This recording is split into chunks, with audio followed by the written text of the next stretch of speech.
Hello everyone, Kayfabe here, and I'm here with your review of WWE 2K22 as promised. Now, let's get some preliminaries out of the way.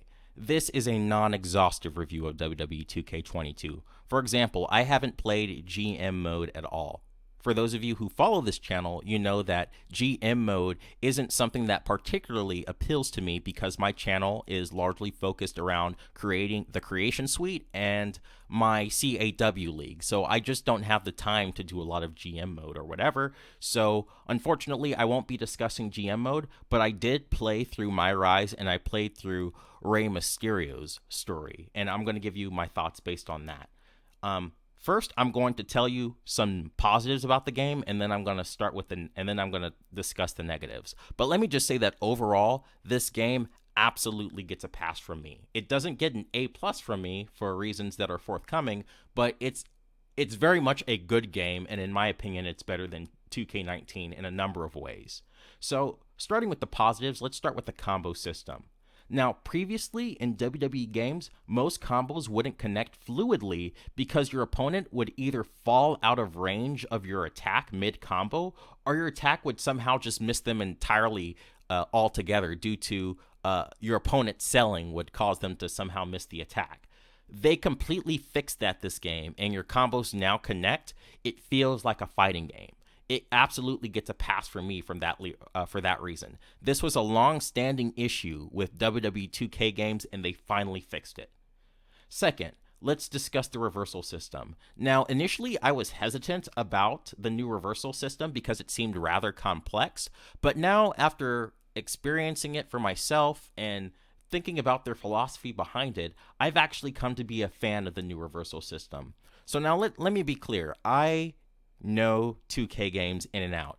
A single episode of Multiverse Wrestling takes me between 100 to 400 attempts to record a single match. So I know the AI in and out. I know this reversal system in and out. In WWE 2K19, for example, I had so much experience with the game that I had never lost an online match, even closely. It would just be a pub stomp every single match. If you ever played the WWE Day of Reckoning for Nintendo GameCube, for example, you'll recall that they had two reversal buttons. One was on each bumper of the Nintendo GameCube controller. And if you were playing against a really experienced player, you could have these excessively 40 to 50 minute long matches just because you would be reversing each other all match. And it could get really monotonous and really tedious after a while. With this new reversal system where certain moves have to be countered by you pressing the same button as your opponent and guessing correctly, there's that new element of RNG, which is, I think, very much needed in these games to create for a much more dynamic experience.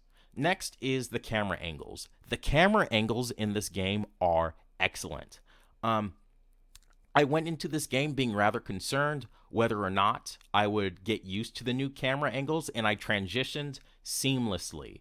Let me just say, with respect to the camera angles, I think these are phenomenal. If you don't believe me, all you have to do is look up Braun Strowman's entrance in WWE 2K22. It is phenomenal. I have absolutely no problem with the camera angles. They absolutely pass with shining stars from me.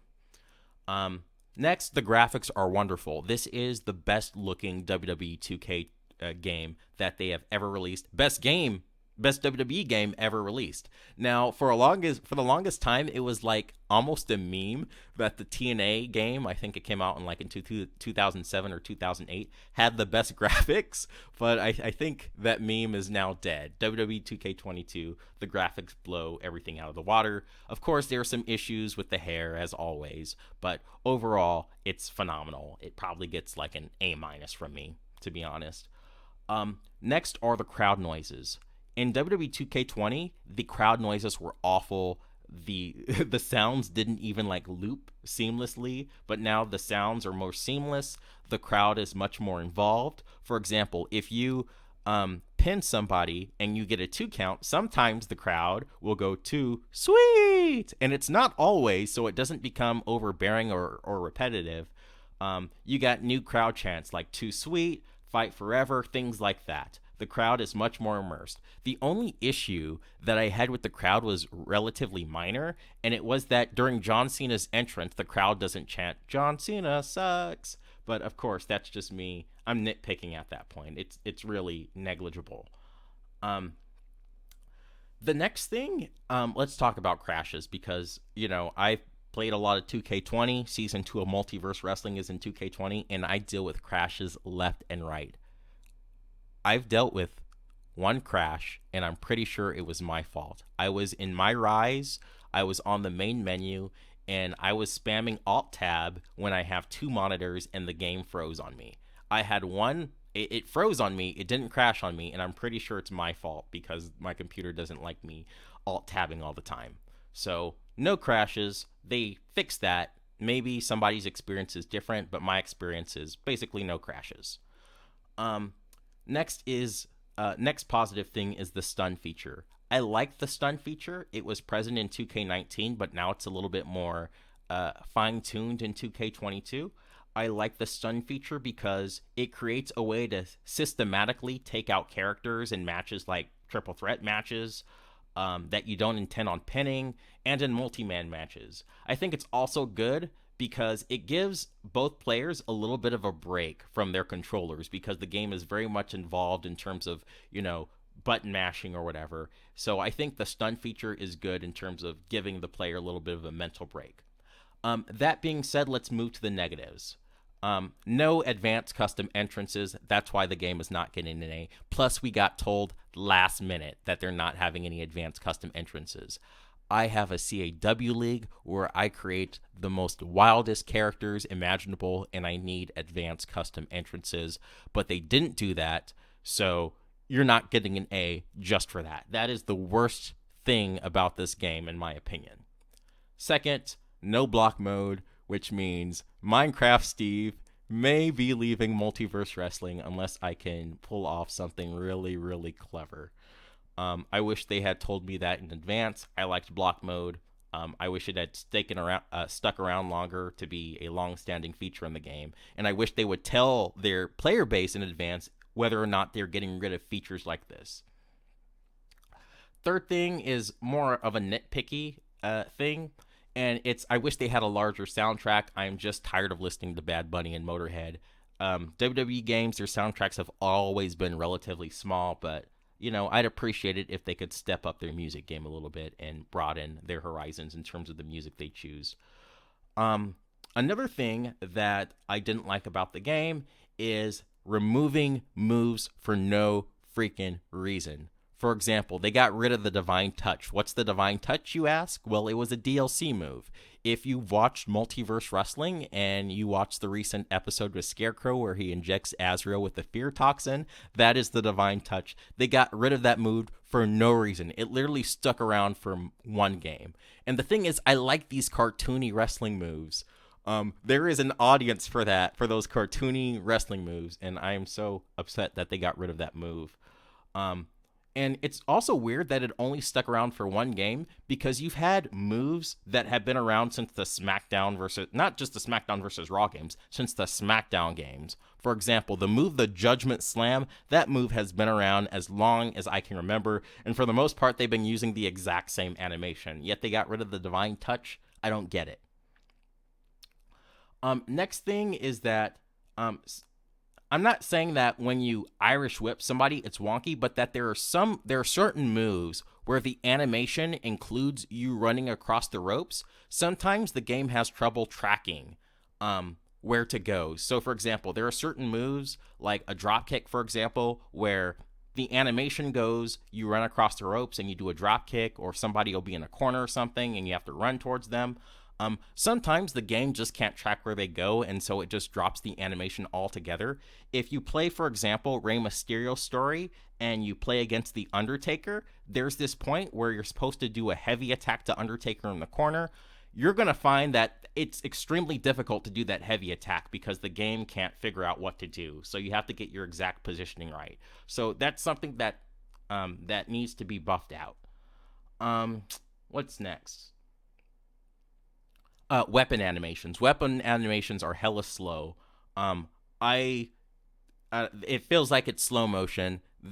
While the gameplay of the actual fighting sped up, the weapon attacks are still hella slow, and the weapon animation is just like grabbing a chair. It's just like in slow motion. It's like watching a freaking dewdrop match. Um, Next, My Rise. My Rise is a repetitive grind. I I could do without it, to be honest with you. Um, I feel like there's not a significant spike in difficulty. I felt like a lot of the older WWE games, like WWE Day of Reckoning, the stories were much more difficult. The opponents were much more tougher. For example, in WWE 2K22, there was a point in which I faced John Cena. There was a point in which I faced Hulk Hogan. There was a point in which I faced The Undertaker in a Hell in a Cell. I beat them all in less than 5 minutes. Fix your difficulty spike. Um, in My Rise, I literally lost 2 matches. One was the Royal Rumble, and I didn't. It really wasn't even my fault. I got eliminated by Walter. He used his Rumble finisher on me, and there's like no way to dodge that. And then the second match I lost was like an NXT North American Championship match where it was a 6-man. I didn't even get pinned, but Walter, my sworn enemy, pinned one of the AI, and I lost my title for that reason. So I only literally lost 2 matches. It's literally not that difficult. So it seems pretty soulless to me. I don't like the fact that a lot of your stories are like through social media and not in the actual ring. It seems too easy and too not enough heart was put into My Rise, in my opinion. The third thing, or the next thing, and I've been waiting to get on this for a while. The creation suite, unfortunately, did not overly impress me. I know a while ago they sent out, for example, this survey asking people what they wanted in the next WWE game, and the creation suite was not at the top of my list, at the top of their list, but it would have been like toward the top of one of my lists. I feel like there are certain creators, or most creators, have been trying to create certain characters for years, and WWE 2K, for whatever reason, refuses to give us the assets we're asking for. Like, how many Pennywise CAWs have you seen? Why aren't they giving us the Pennywise hair? Why am I not getting Naruto hair? Why am I not getting Leon S. Kennedy hair? Where is my Heihachi hair? I have said before, where is my Heihachi hair? Why is this not a feature in the game? Is his hair trademarked or something? Where's Vegeta's hair in his Widow's Peak? They got Super Saiyan Goku's hair. Why not Vegeta's? Of course, I'm just being bitter at this point. I wish it could have been better. It's still great. I still think it's the best creation suite out of any game. It's better than Soul Calibur, for example, but it could be better. Anyways, that is the last thing that I'm going to complain about for now. Anyways, WWE 2K22 gets a pass from me. I'm giving it a B+. Anyways, I would love to hear your thoughts. Leave your thoughts in the comments below. Please leave a like if you enjoyed my video and you would like me to post more videos like these. And I'll see you next time.